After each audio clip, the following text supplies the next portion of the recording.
Oh, that was powerful. Starting with my Leopard Gecko. I feel like Wiccan's Wicked Reptile now. And it's like, hi, I'm Adam. And this is Littlefoot. And you're watching Wiccan's Wicked Reptiles. No. So, let's just get into the discussion. Because it's so strange talking by yourself. It really is such a strange thing. But every week, I'm asking questions or like discussing something, like something pops up on Facebook, people get arguing about it, and then I'm like, you know what, let's talk about this. Let's make a community post. So our community post is this. I really want your honest opinion. Someone has bought a pet for cheap and it has a fixable problem, but it costs $400 to treat. I know the right answer is to treat it, but what do you think most people do? Please share your thoughts and opinions in the comments section. Would this change if you had a lot of money versus barely being able to get by? Would it change if the animal was expensive? I'd like to pick your brains for as much info on the matter as you're willing to share. Tell me your true feelings or how you feel keepers, breeders in general would react to the situation. And now, the reason that this whole thing pops up is because I said something pretty insensitive.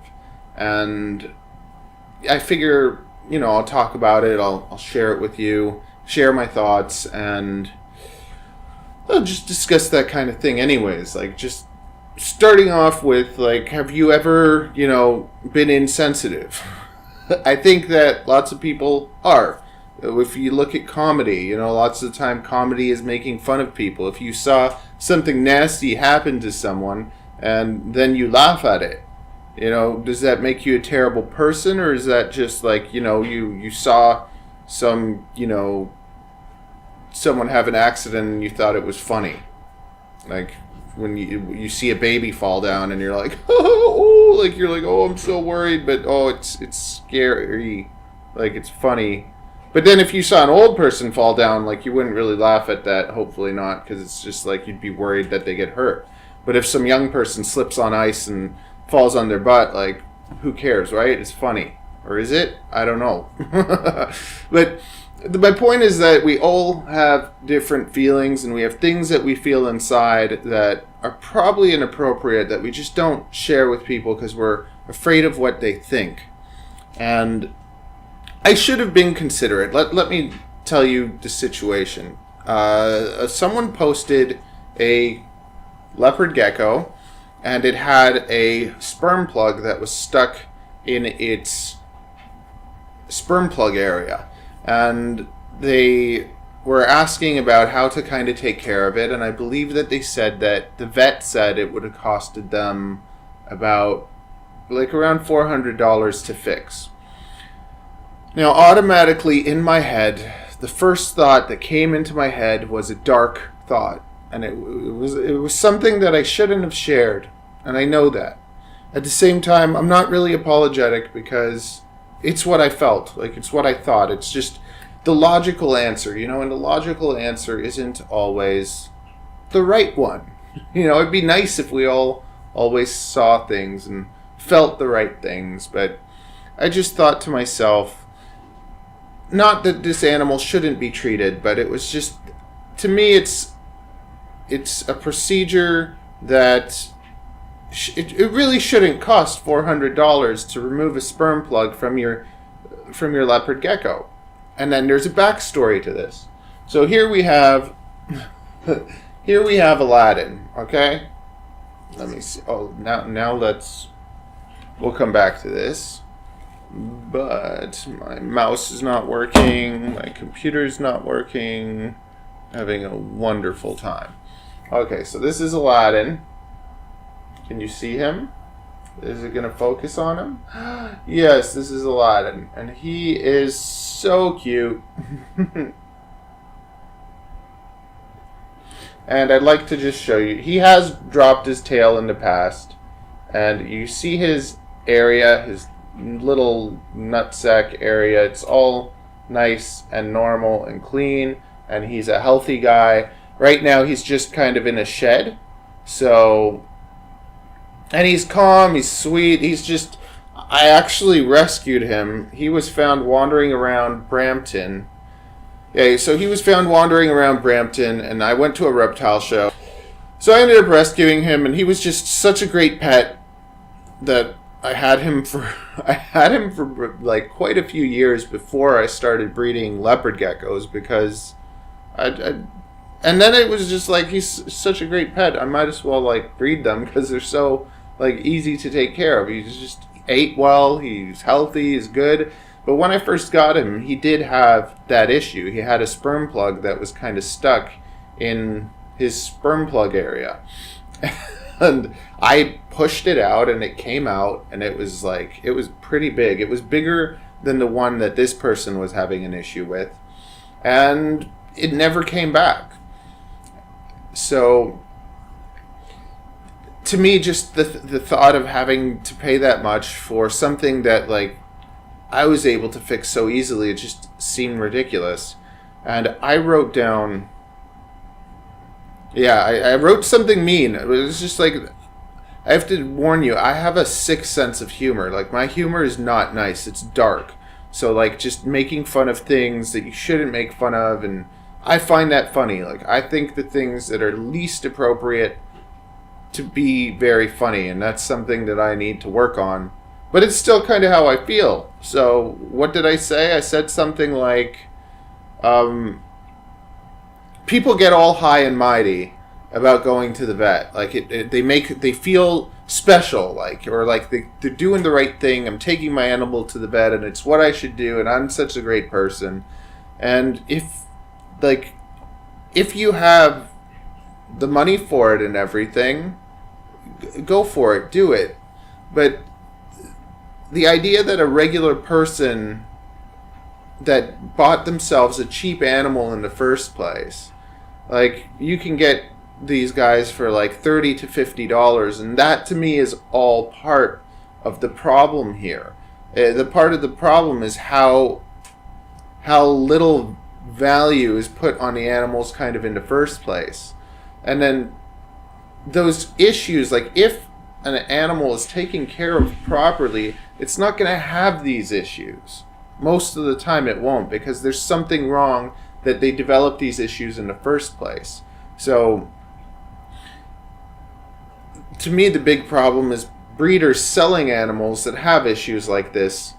And then, but then also things can develop, but most, like, I'm telling you, like 95% of the problems that people have with reptiles is because they're not taking care of them properly in the first place. Because if you do take care of your animals properly in the first place, they're going to be healthy animals. Usually, when they're born, that's when you kind of see the problems right away. Like, if I have baby snakes and some of them are weak, like, I can tell usually if one's not going to make it, or like two of them might not make it because they're weak.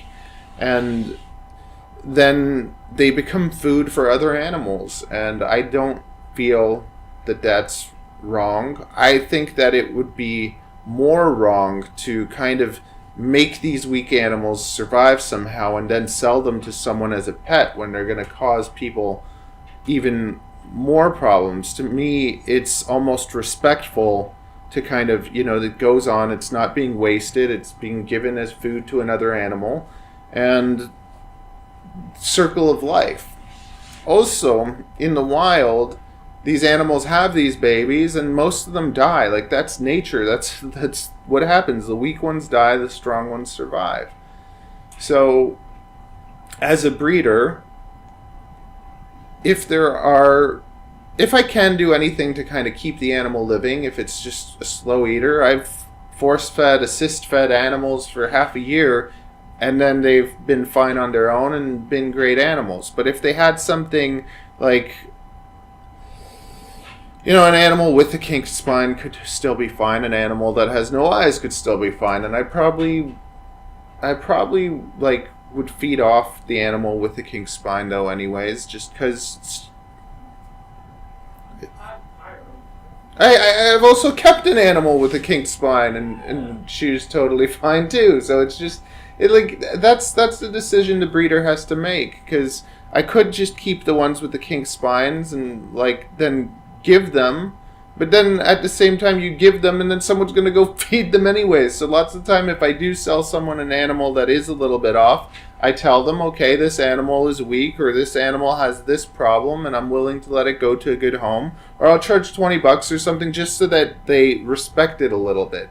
But like if any of my friends wanted an animal like that, I would give it to them, no problem, if I know they're gonna, take good care of it and love it and whatever. But that's the decision that anyone has to make. So anyways, continuing on the insensitive thing that I said, I was just in my head, it just popped up and I just said it, that you could just take it, feed it to a king snake, and then buy a new one for a quarter of the price of taking it to the vet. And yeah, thinking back now, I shouldn't have said that, but I did. That was the thought that popped into my head, and it wasn't a nice thought, and it was insensitive of me. I shouldn't have done it. There you go. That's as close to apology as you're gonna get. Like, it is. You have to understand that as a breeder, if we were to like do like the right thing vet wise, like let's say the right thing is to go and get your animal checked out once a year from the vet. If to be realistic, like if any breeder was to do that, it would be like they'd be gone. They'd be done. They wouldn't be a breeder anymore, because it would be, yeah, as Ariel said from the room, it would be financially impossible. You wouldn't be. No, you just wouldn't be able to. It's just like you're gonna spend a few $100s getting every animal checked up every year. Like it's a nice idea, but it's impossible with the costs and everything. It's unrealistic. So I've always liked to be real. Yeah, realistic, share feelings. It also like makes me think about another situation. So I have a friend, and they have a rat, and that rat started getting tumors. If you know anything about rats, is after a couple years of keeping them, they sometimes start to get tumors, and then they start going downhill. Their lifespan is usually about 2 years, and then they start dying. So this friend of mine took their rat, and they loved their rat, and they took their rat to the vet, and they got the tumor removed, and it was a ridiculous amount, but that's understandable. You want to keep your animal and whatever. And then the rat was okay for a bit, and it started getting a tumor again, and they basically then said, Matt, I don't want to I can't keep taking this vet. I can't keep taking my rat to the vet anymore. She's reaching the end of her life. I don't want her to, suffer. She has cancer or tumor or whatever. And I'll bring it to you and you can feed it to one of your snakes. And then, the suffering is over. The pain is over. It's, fed another animal. It's not been wasted. And like some people might find that really insensitive. Like to me, I find it respectful. I think of like native culture, like the way things were, with the people that actually lived in the wild and had their animals and respected them. And let's say a horse got sick or something, they would put down that horse and everyone would eat it, and then it would become clothes and stuff, and it would not be put to waste. And like that's just how I think of it. And then there's different things. Like, for instance, the sperm plug thing was something that could be easily fixed. So anything that could be, like, fixed or treated, yeah, you should try to fix or treat it. But then someone else said, it's the value of the animal doesn't mean anything. Life is life. All life is the same.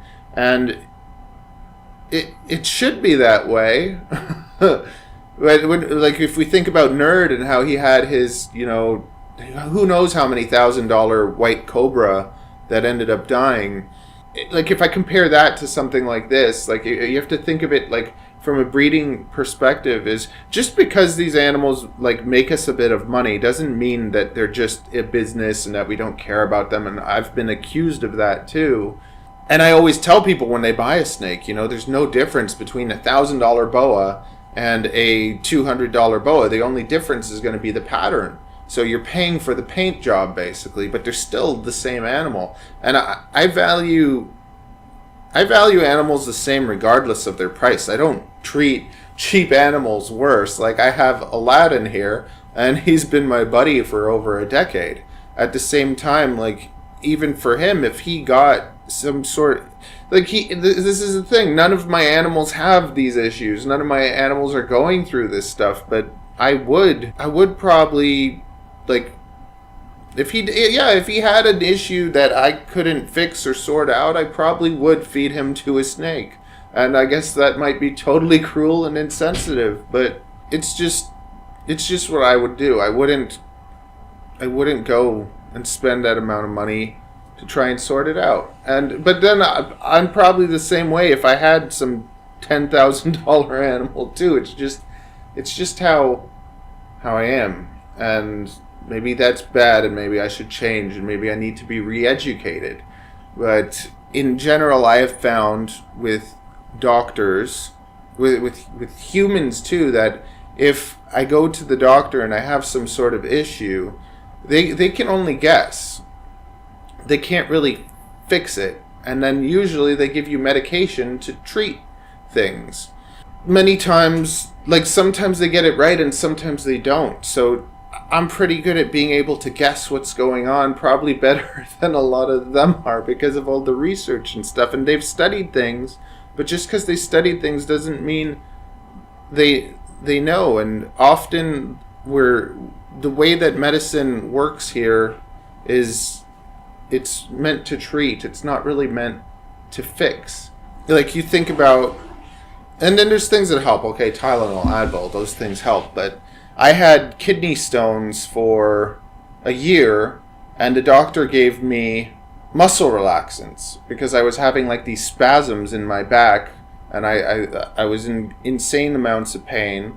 And for a whole year, I was taking painkillers and muscle relaxants until I got like an X-ray, and they found a giant kidney stone in me, and then I had to go and get treatment and remove it. Almost any issue that your animals have that is superficial or seen from the outside, I can deal with. If it's on the inside, it becomes trickier. And if it's on the inside, if I take it to a vet, the vet's not going to be able to see unless like they do certain tests, like the blood work, X-ray, that kind of stuff. And to do that kind of stuff is insanely expensive, and you don't even know if it's really that. Like you're going in totally kind of like blind and unknown. I really don't like that. And even for us, kind of like when you look at Asian medicine, you take all these herbs, you do all these things, and you try to actually treat the problem. But medicine here really isn't it isn't really fixing things. It's more kind of like deal with it. And most of us would avoid lots of the health problems that we have if we were just healthy and we ate cleaner, and maybe we didn't even eat as much. But does that really stop us from doing that? I don't know. I'm just rambling. It's just going on and on. But let's go back to what people were saying, because I did want to show that. 29% said it could be humanely euthanized and fed to a snake.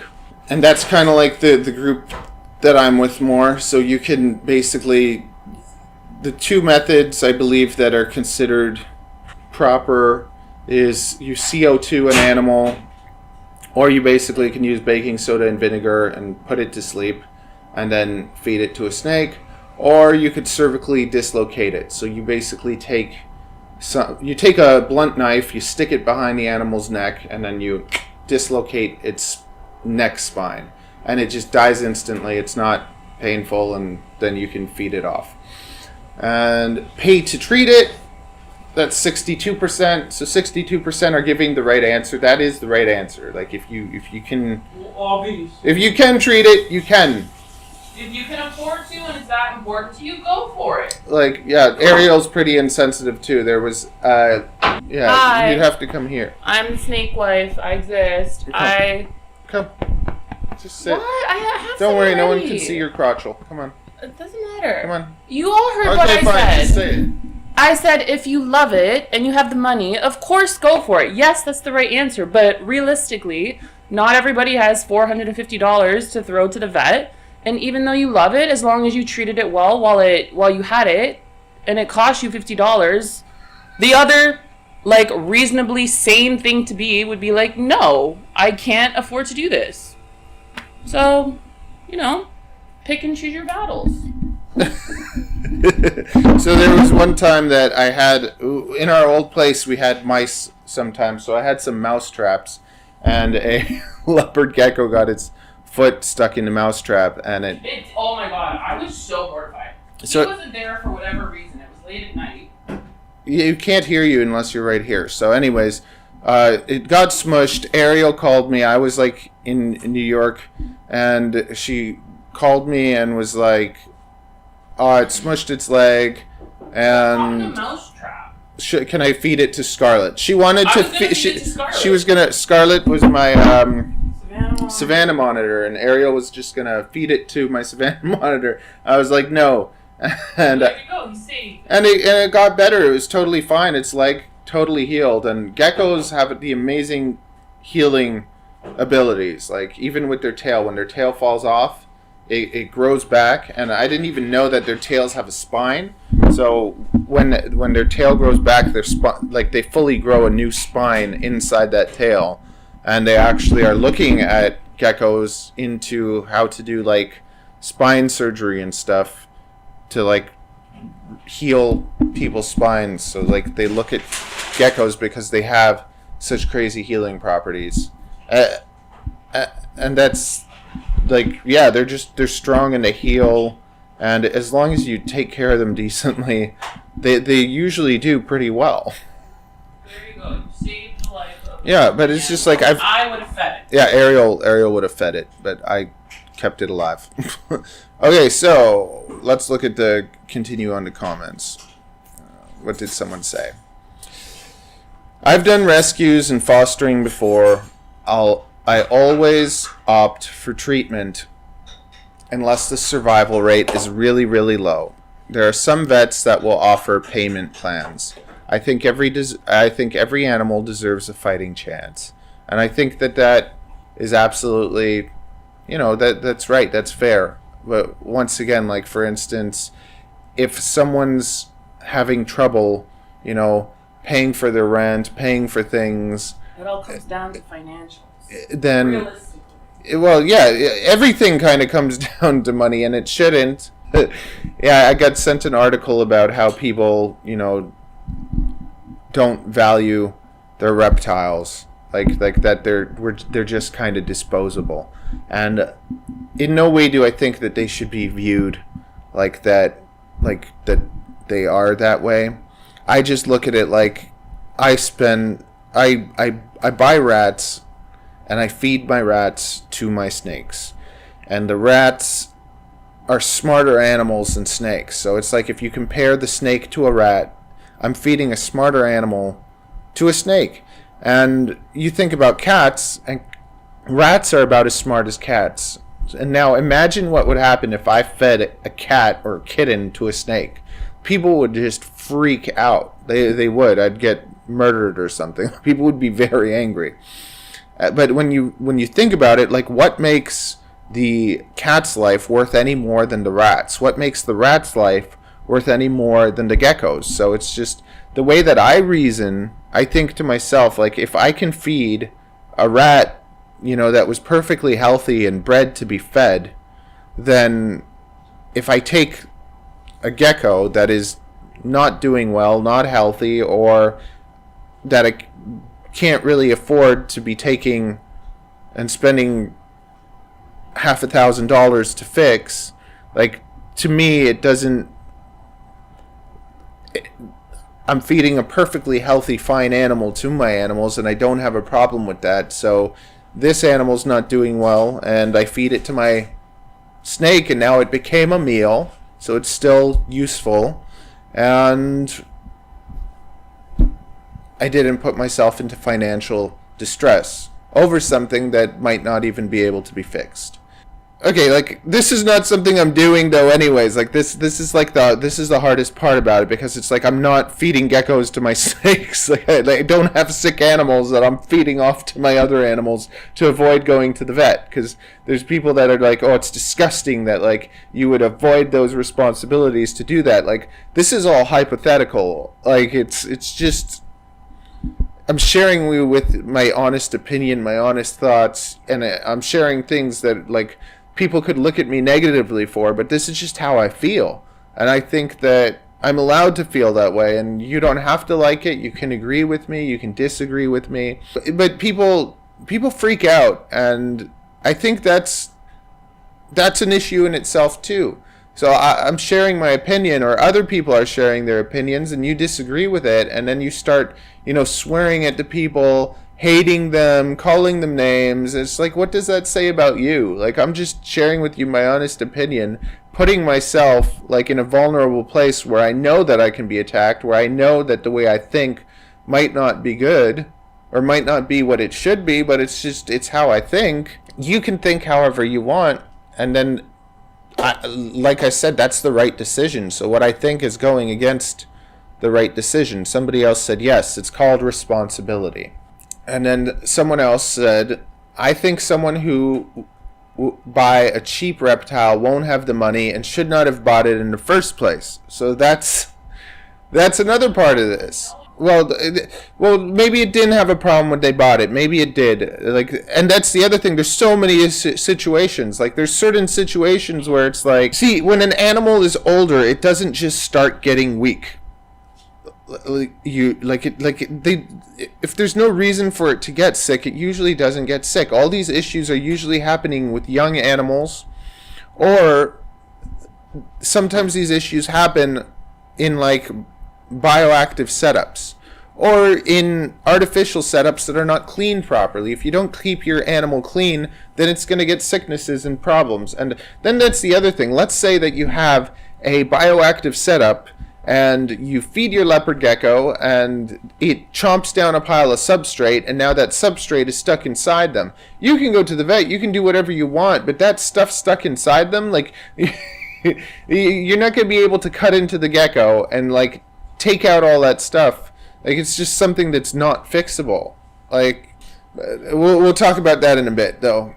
Okay, so it might be hard to find someone who will want a cheap, sick gecko with a $400 vet bill attached to it. A breeder would not bother bringing it to a vet and just cull the sick ones. French guy here. And that's totally true. If a breeder has this type of issue, we'll feed the animal off. Like, it becomes food. The snake or gecko is not in pain, and it becomes food, I had a litter of boas, and I'll put the video at the end of this, but I had a litter of boas where they had solidified yolk syndrome, and there's a lot of stuff that happens like that when the animals are born, and they either eat and they thrive, or they don't eat and they're weak and they just slowly fade away. And in those cases, bringing them to the vet is absolutely pointless. They either thrive or they don't, and if they don't, then they're fed, and that's when I would be feeding